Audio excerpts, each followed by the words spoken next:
আসসালামু আলাইকুম। আজকে আপনাদের সাথে তেলাপিয়া মাছের সবচেয়ে সহজে বারবিকিউ রেসিপি শেয়ার করব। আমরা মাঝে, মাঝে রাতে এভাবে খাই, তো সেই রেসিপিটাই শেয়ার করছি। খুব সুন্দর করে ধুয়ে কেটে সুন্দর করে ধুয়ে কেটে নিয়েছি।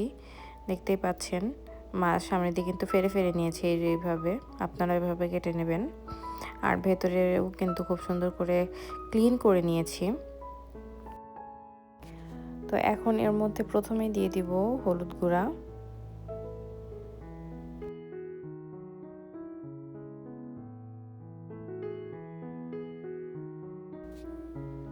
এখন দেব হচ্ছে মরিচের গুঁড়া,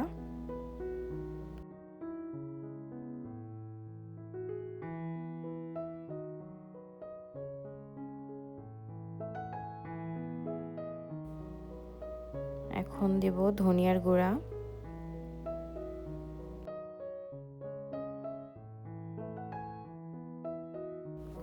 এখন সামান্য একটু আদা রসুন বাটা দিয়ে দিব। এখন দেব একটু গোচুজাং। আপনারা চাইলে এটা নাও দিতে পারেন, এটা অপশনাল। আমাদের আছে তাই দিচ্ছি।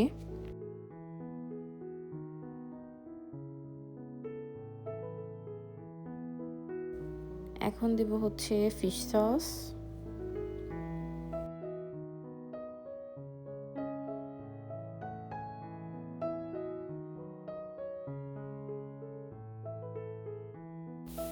এখন এখানে লাইট সয়া সস দিয়ে দিব।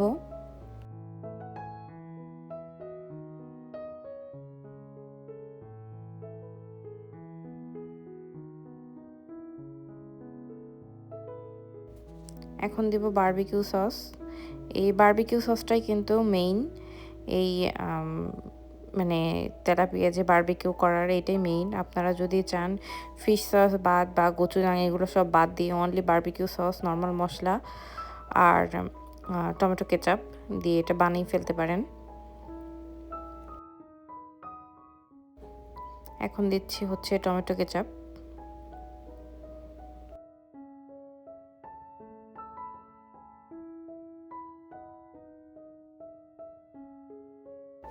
এখন পরিমাণ মতো লবণ দিয়ে দিব, কারণ সসের মধ্যে কিন্তু লবণ আছে। এবার একটু লেবুর রস দিয়ে দিব।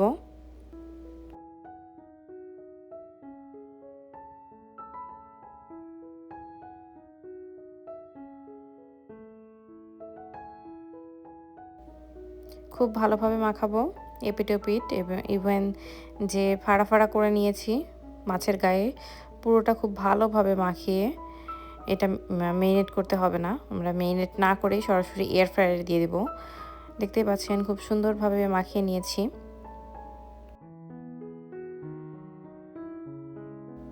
এয়ার ফ্রায়ারে যে একদম নর্মাল যে টেম্পারেচারটা আছে, যে 200 ডিগ্রিতে 20 মিনিট সেলসিয়াসে অথবা 400 ডিগ্রি ফারেনহাইটে 20 মিনিট, সেম জিনিস। এইভাবে মানে একদম যে তাপমাত্রা দেওয়া আছে সেইটাতেই আমরা দেই। আপনারা চাইলে আরেকটু কমাতে পারেন টেম্পারেচার, বাট এই টেম্পারেচারে দিলে 20 মিনিটে হয়ে যায়, বা 20 মিনিটের জায়গায় আপনারা আরেকটু কম, যেভাবে খেতে চান আসলে একটু মাঝখানে দেখবেন যে কেমন হয়।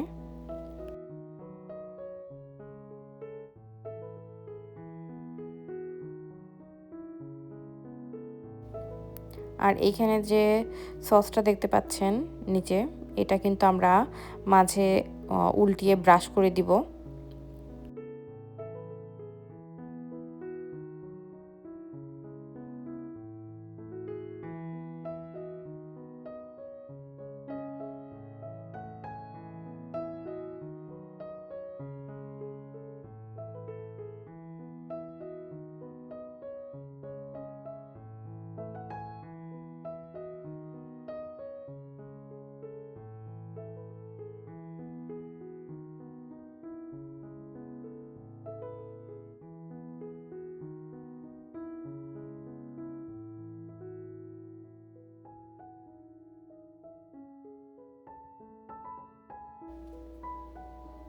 এই তো হয়ে গেছে আমাদের ফিশ বারবিকিউ। খুবই সহজে, খুবই অল্প সময়ের মধ্যে রাতের ডিনার এভাবে রেডি করে ফেলতে পারেন। আমরা এভাবে মাঝে মাঝে রান্না করি। তো আজকের মতো এটুকুই। আগামীতে আবার দেখা হবে। আল্লাহ হাফেজ।